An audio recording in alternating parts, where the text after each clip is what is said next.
தமிழன் அனைவருக்கும் பிற்பகல் வணக்கம்.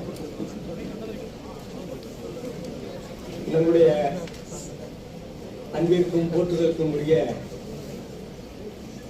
நம்முடைய அனைவர் நெஞ்சங்களிலும் நீங்காது இடம் பிடித்திருக்கின்ற கவிஞர் அருணாச்சலம் அவருடைய அருமையான கவிதை நூல் வெளியீட்டு விழாவில் உங்களை எல்லாம் சந்திப்பதிலே நான் மிகுந்த மகிழ்ச்சி அடைகின்றேன், பெருமைப்படுகின்றேன்.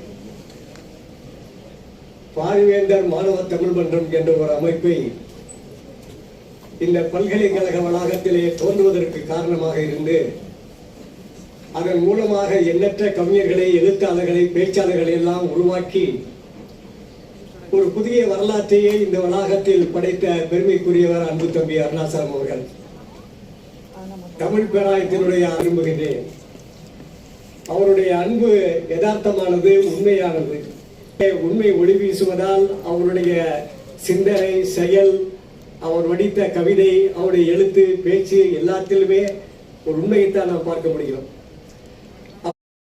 அதன் விளைவால் அந்த கவிஞர் அம்மா அவர்களுக்கு திருமதி சுகன்யா ராஜேந்திரன் இந்த சிறப்பு செய்யக்கூடிய நிகழ்வு தற்போது தொடங்குகிறது.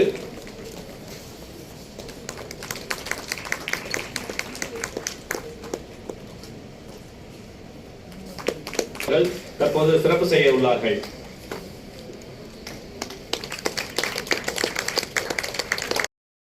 தன்னுடைய முதல் நூல் அடுத்த பயணத்தில் தொடங்கி நுகத்தடியில் வந்து தற்போது வருகை பதிவேட்டில் உன் பெயர் இல்லை என்கிற இந்த 3வது நூல் வெளியீட்டு விழா இன்று இங்கே தற்போது நடைபெற இருக்கிற அவர்களை அன்போடு அழைக்கிறேன். அந்த நூலின் முதல் படியை பெறுவதற்காக அவருடைய அம்மா ஐயா சொன்னார், ஈன்ற பொழுதின் பெரிதுவக்கும் தன் மகனை சான்றோர் என கேட்ட தாய் என்று சொன்னார். அதே போல திருமதி சுகன்யா ராஜேந்திரன் அவர்கள் முதல் படியை பெற்றுக் கொள்கிறார்கள். உங்களின் பலத்த கைத்தட்டலோடு இந்த வெளியீட்டு விழா நிகழ்கிறது. இது உண்மையிலேயே ஒரு நூல் உற்சவத்திற்கு சமமானது என்று சொல்வார்கள். ஒரு எழுத்தின் வெளியீடு என்பது ஒரு அடையாளம். அந்த வெளியீட்டு விழா இனிதே நடைபெற்றுக் கொண்டிருக்கிறது. ஒரு ஆகச்சிறந்த 1.25 நூற்றாண்டை கடந்து தமிழ் கவிதை மரபு பயணித்துக் கொண்டிருக்கிறது. அதன் தொடர்ச்சியாக ஒவ்வொரு நாளும் கவிஞர்கள் வந்து கொண்டிருக்கிறார்கள். அவருடைய கவிதை நூல்கள் வெளியிடப்படுகிறது. இன்று இந்த அரங்கில் இந்த ஆகச்சிறந்த ஒரு கவிதை நூல் வெளியிடப்படுகிறது என்பது நம்ம எல்லாம் என்னுடைய மாலை வணக்கம். இது உண்மையிலேயே தற்செயலாக நடந்த விஷயம்தான். அவரே சொல்லிட்டாரு, காலையில சான்சலர் சார் வரதான் இருந்துச்சு. அதுக்கப்புறம் என்ன கேட்டாங்க. ஸோ நான் ஒத்துக்கிட்டு இது வரேன். இதான் ஃபர்ஸ்ட் என்னோட கவிதை நூல் வெளியீட்டு விழா. எப்போதும் முன்னாடி நான் புதிய தலைமுறைக்கு நிறைய அவார்ட் ஃபங்க்ஷன் போயிருக்கேன், காலேஜ், ஸ்கூல் ஃபங்க்ஷன் எல்லாம் போயிருக்கேன். ஸோ இது என்னுடைய ஃபர்ஸ்ட். இப்போ ஹிந்து அவங்கள சொன்னாங்க எப்படி கவிதைக்கு அவங்களாம் நூல் வெளியீட்டுக்கு போடுறாங்க. இது என்னோட ஃபர்ஸ்ட். எல்லாமே நூலோ கவிதையோ எதுவோ இதான் ஃபர்ஸ்ட் என்னோடது. ஸோ இதை என்ன அழைத்ததற்கு ரொம்ப நன்றி அருணாச்சலத்துக்கு. இந்த வருகை பதிவேட்டில் உன் பெயர் இல்லை. ஃபர்ஸ்ட் அதை பார்த்தோன்னே எனக்கு உண்மையிலே ரொம்ப கவிதையோடு இருந்துச்சு. எனக்கு அர்த்தம் ஃபர்ஸ்ட் எனக்கு புரிஞ்சிச்சு. ஆனால் கரெக்டான அர்த்தத்தை நாகராஜ் படிச்சுட்டு சொன்னார். உண்மையிலே நான் அதை ஃபுல்லாக படிக்கல, ஏன்னா இது காலையில் தான் எனக்கு கொடுத்தாங்க. ஸோ கொஞ்சம் தான் நான் படித்தேன். ஸோ அந்த இதோட மீனிங் என்னன்னு கரெக்டாக அவர் சொன்னார். ஸோ அதுதான் அதோட மீனிங் இருக்குன்னு நினைக்கிறேன். ரொம்ப அழகான கவிதையான மீனிங், ரொம்ப அழகா இருந்துச்சு. சில இது படித்தேன். உண்மையிலே கவிதை சொன்னா மனசுல இருந்து சொல்லுவாங்கன்னு, மனசுல இருந்து பேசுவாங்கன்னு சொல்லுவாங்க. இது இந்த ஒரு 2-3 சாப்டர் தான் பார்த்தேன். ஸோ அது ஆழ் மனதிலிருந்து வந்தது, அப்படியே மனசுல இருந்து வராம ஆழ்ந்த மனதிலிருந்து வந்தது. ரொம்ப அழகான கவிதையா இருந்துச்சு. அதுவும் இந்த வயசுல, அதுவும் இந்த காலத்துல பாத்தீங்கன்னா ஐ திங்க் 28-29 தான் இருக்கும்னு நினைக்கிறேன். ஸோ இந்த வயசுல இவர் 3வது கவிதையா வெளியிட்டிருக்காரு. இது கண்டிப்பாக வெளியே போய் இங்க நிறைய ஸ்டூடெண்ட்ஸ் இருக்கீங்க, கண்டிப்பா உங்களுக்கு ஒரு இன்ஸ்பிரேஷனா இருக்கும்னு நினைக்கிறேன். இதை எல்லாரும் படிக்கணும்னு தேவை, இதை எல்லாம் பப்ளிஷ் பண்ணணும்னு நினைக்கிறேன். ஸோ இது எனக்கு ரொம்ப. இன்னொன்று இன்னைக்கு பாரதியார் பிறந்த நாள். ஸோ கவிதை என்ன, பாரதியார் பாரதிதாசன் தானே வரும். ஸோ அந்த நாள்ல அவருக்கு நம்ம பெருமை சேர்க்கிறாப்புல இந்த நூல் வெளியீட்டு விழா நடந்ததுக்கு ரொம்ப நன்றி.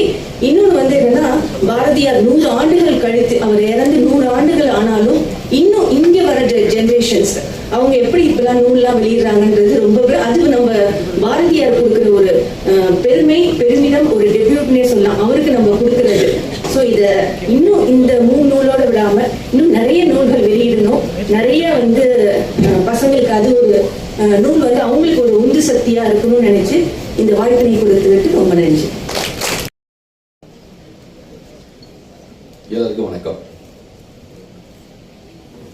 இன்று பாரதியார் பிறந்தநாள் அன்னைக்கு இந்த விழா நடக்குது, ரொம்ப சந்தோஷமா இருக்கு. பாரதியார் சொன்ன உடனே எனக்கு பாரதியார் சார்பாக நான் எழுதின ஒரு கவிதையை சொல்லி இந்த உரையை தொடங்கணும்னு ஆசைப்படுறேன். எனக்கு ஹைக்கூ எழுதும்போது ஏதாவது பாதி நிகழ்ந்திருக்கும், பாதி கவிதையா மாறும். அந்த இஸ்திரி போடும் தொழிலாளி வயிற்றின் சுருக்கம் கூட நான் கண்ணில் பார்த்து அப்படியே பதிவு செஞ்சது தான், கல்லூரிக்கு பின் பக்கம். அது மாதிரி ஒரு முறை மாடியில் போயிட்டு நிறைய பறவைகள்லாம் வந்த டயத்துல காக்கா குருவி எல்லாம் நிறைய மாடிக்கு வரும். அப்போ வந்து அதுக்கு ஏதாவது போடலாமே சொல்லி இறைய கையில இருந்து இப்படி வீசும் போது அப்பவே ஒரு கவிதை வந்துச்சு. இன்று நான் காக்கைக்கு விசிறிய அரிசி பாரதி விதைத்தது.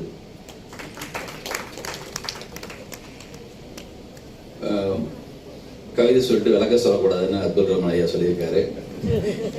ஏன்னா நம்ம விளக்கம் சொல்லாமல் இருந்தா நிறைய விளக்கங்கள் சொல்றதுக்கு நிறைய பேர் வருவாங்க, அது மூலமா நீ அறிவாளி ஆயிடுவ, அதனால பாதி மட்டும் சொல்றதுதான் உன்னுடைய வேலை, அதெல்லாம் நிறுத்திக்கான்னு சொல்லியிருக்காரு. அதனால அப்படியே நிறுத்திக்கிறேன். உங்களுக்கு அதை வந்து புரிஞ்சுக்கும், இல்லாட்டினா கொஞ்சம் புரிஞ்சுக்க முயற்சி செய்யுங்க. அதுக்குள்ள ஏதோ ஒன்று இல்லாம கண்டிப்பா நம்ம செஞ்சிருக்க மாட்டோம். அருணாச்சலம் ஒரு சிலர்கிட்ட பழகணும், அதுக்கப்புறம் அவங்களுடைய கேரக்டர் எல்லாமே தெரிஞ்சுக்கணும், கொஞ்ச நாள் கழிச்சு அவங்க என்ன மாதிரின்னு புரியும். ஆனால் அருணாச்சலத்தில் பார்த்த மாத்திரத்திலே ஒரு சிலரை வந்து ஒரு சர்டிஃபிகேட் கொடுத்துடலாம் இல்லையா? அப்படியே அருணாச்சலம் மிக அற்புதமான மனிதர், பார்த்தாலே தெரியும். இப்போயாவது முன்னாடி வந்து ஐயாவோட நான் பார்க்கும்போது இன்னும் ரொம்ப சாஃப்டாக இருப்பாங்க. அவங்க அப்படியே அவங்க அம்மா இங்கே இருக்கிறதுக்கான எல்லா தகுதியும், ஐயா பக்கத்தில் இருக்கிறதுக்கான எல்லா தகுதியும் உள்ளவர். இந்த கேம்பஸ்குள்ள நான் எத்தனையோ முறை வந்திருக்கேன். ஆனால் இந்த முறை ஒரு மியூசியம் பார்த்துட்டு வந்தேன். அது மனசுல இருந்து இப்போ விலகவே இல்லை. அதை உருவாக்குனவங்க முன்னாடி உட்காந்துருக்காங்க. அது பர்மிஷன் கொடுத்த இந்த கல்லூரிக்கும் ஐயாவுக்கும் இந்த நிர்வாகத்துக்கும் அவங்க எல்லாருக்குமே நான் வந்து நன்றி சொல்லிக்கிறேன். உலகத்தரத்தில் இருக்கு. ஸ்ரீதர் ஓவியர் என்னுடைய முதல் தொகுப்பு கைக்கு லிங்கு தொகுப்பு வந்து வடிவமைச்சது அவங்க தான். மிக அற்புதமான ஒரு ஓவியர். அவங்க வந்து மிக அழகா இருக்குண்ணே, ரொம்ப அற்புதமா இருக்கு அந்த மியூசியம். வாழ்த்துக்கள்ண்ணே. நான் வந்து உங்க கவிதைகளை நான் பேச நினைச்சது எல்லாமே நிறைய பேர் பேசியிருக்காங்க. இருந்தாலும் கவிதை அடிக்கும்போது பொதுவான சில கவிதைகளை பற்றியும் இங்கே பேசணும்னு ஆசைப்படுறேன். எனக்கு அப்துல் ரஹ்மான் ஐயா எழுதின ஒரு காதல் கவிதை வந்து, காதல் கவிதை அது எப்படி இப்போ நினைச்சாலும் வந்து அப்படி ஒரு ஃபீல் வரக்கூடிய ஒரு 2 வரி கவிதை ஒன்று இருக்கு. என்னை சந்திக்க வராதீர்கள், என்னை சந்திக்க வராதீர்கள், உங்கள் பிரிவை என்னால் தாங்கிக் கொள்ள முடியாது. முதல் வரி சொல்லும்போது என்னடா அது இப்படி தொடர்ந்ததேன்னு இருக்கும். அதுக்கப்புறம் தான் தெரியும், அது சொல்லி முடிச்ச பிறகு என்னை சந்திக்க வராதீர்கள், உங்கள் பிரிவை என்னால் தாங்கிக் கொள்ள முடியாது. அப்படி உங்களுடைய கவிதையில போன தொகுப்புல, இதுக்கு முந்தின தொகுப்புல இருந்த ஒரு கவிதை, அந்த கவிதை எனக்கு ரொம்ப பிடிச்ச ஒரு கவிதை. சிவந்த கண்ணங்களோ அவளுடையது, ரொம்ப அற்புதமா இருந்துச்சு. நான் ஒரு கவிதை, வேலை எனக்கான தண்டனை முடிந்த பிறகு நீ வகுப்பறைக்குள் வந்தாய், அப்படி ஒரு கவிதை. எப்பயுமே நம்ம ஒரு சிலருக்கு முன்னாடி மட்டும் அப்படி ஒரு நம்மளுக்கான எந்த அவமானமும் நிகழ்த்தக்கூடாதுன்னு நினைப்போம்.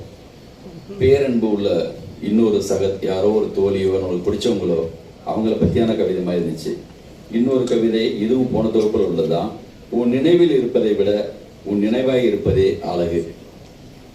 இந்த தொகுப்புல அவங்க முதல் உரை ஆற்றிய கரு நாகராஜன் அவங்க சொல்லிட்டாங்க. இருந்தாலும் நானும் சொல்லணும்னு ஆசைப்படுறேன். மிக அற்புதமான ஒரு கவிதை இந்த தொகுப்புல. காவிய காதலர்களை எல்லாம் நான் தோற்கடிக்க முயற்சிக்கிறேன். வில்லை வளைத்து விவாகம் செய்யவோ, தாஜ்மஹால் கட்டி தடம் பதிக்கவோ, கவிதை எழுதி கரம் பிடிக்கவோ இல்லை. உன் இதயத்தின் ஓட்டமாகவே மாறிட துடிக்கிறேன். இந்த கவிதை ரொம்ப அற்புதமா இருந்துச்சு.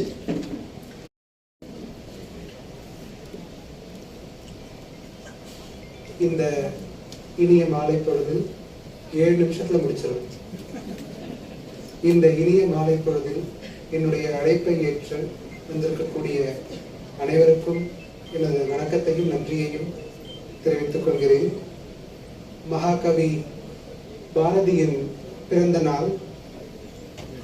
மனதில் உறுதி வேண்டும், நினைவு நல்லது வேண்டும், கனவு மெய்ப்பட வேண்டும், மண் பயனுற வேண்டும் என்ற வரிகளை நினைவில் நிறுத்தி இவ்விழாவிற்கு தலைமையேற்க இசைவளித்த மாண்புமை வேந்தர் அவர்கள் தவிர்க்க முடியாத காரணங்களால் இன்று வர இயலவில்லை. அவருடைய எண்ணங்களும் அவருடைய வாழ்த்தும் என்றும் என்னுடன் இருக்கும். இந்த நிகழ்ச்சியை சுற்றிதான் அவர் மனமும் இருக்கும். அவர் காலையில் அம்மா மணிமகை சத்யநாதன் அவர்களை அழைத்து, அவர்கள் இந்த நிகழ்ச்சிக்கு பொருத்தமானவர்கள், பாரதி விழா, ஒரு புதுமை பெண்ணை அழைத்து தலைமையேற்க செய்து இந்த விழாவை கொண்டாடுங்கள் என்று சொன்னார்கள். கேட்டவுடன் எங்களது அழைப்பை ஏற்று இந்த விழாவிற்கு தலைமையேற்க வந்த திருமதி மணிமங்கை சத்யநாராயணன் அம்மா அவர்களுக்கு என்னுடைய மனமார்ந்த நன்றிகளையும் வணக்கங்களையும் இந்த நேரத்தில் நான் தெரிவித்துக் கொள்கிறேன். வருகை பதிவேட்டில் உன் பெயர் இல்லை. இந்த பெயர் வருவதற்கு காரணம் அவள் இல்லாத வகுப்பறை என்ற கவிதையே.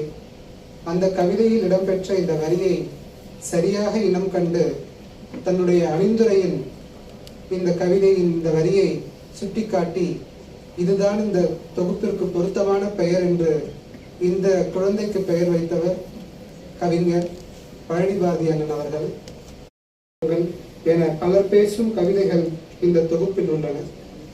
பலருக்கு பல பொழுதுபோக்குகள் உண்டு. ஆமாம், சிலர் விளையாடுவார்கள், படம் பார்ப்பார்கள், சிலர் நண்பர்களோடு சேர்ந்து பயணம் செய்வார்கள். ஆனால் பொறுத்தவரை, என் வாழ்வியல் சூழலை பொறுத்தவரை எனக்கான ஒரு வடிகால், என்னை நான் மறுபரிசீலனை செய்து கொள்ளவும், என்னை நான் மதிப்பீடு செய்து கொள்ளவும், என்னை நான் புத்துணர்ச்சியாக வைத்துக் கொள்ளவும் நான் பயன்படுத்துவது கவிதை, வாசிப்பு, எழுதுவது. என்னை வாழ்த்தி அரவணைத்து வழிநடத்தக்கூடிய, ஏனென்றால் ஒரு நிறுவனத்தில் படிப்புகளை தொடர்வதற்கும் எனக்கான ஒரு நேரத்தை ஒதுக்கி இந்த மாதிரியான விஷயங்களை முன்னெடுப்பதற்கு எப்போதும் முழுமுதல் ஆதரவாக ஒரு ஆண்தாய் என்று அப்துல் ரஹ்மான் ஐயாவை சொல்வார்கள். அப்படி எனக்கான ஒரு வழிகாட்டியாக இருந்து என்னை ஒரு மனிதராக மற்றவர்கள் மதிப்பதற்கு, மதிப்பீடு செய்வதற்கு மாண்புமை வேந்தர் அவர்களை இந்த நேரத்தில் நான் உள்ளபடியே வணங்கி நன்றியை வெளிக்காட்டுகிறேன். இந்த விழாவிற்கு வருகை தந்தவருக்கும் என்னுடைய மனமார்ந்த நன்றிகள்.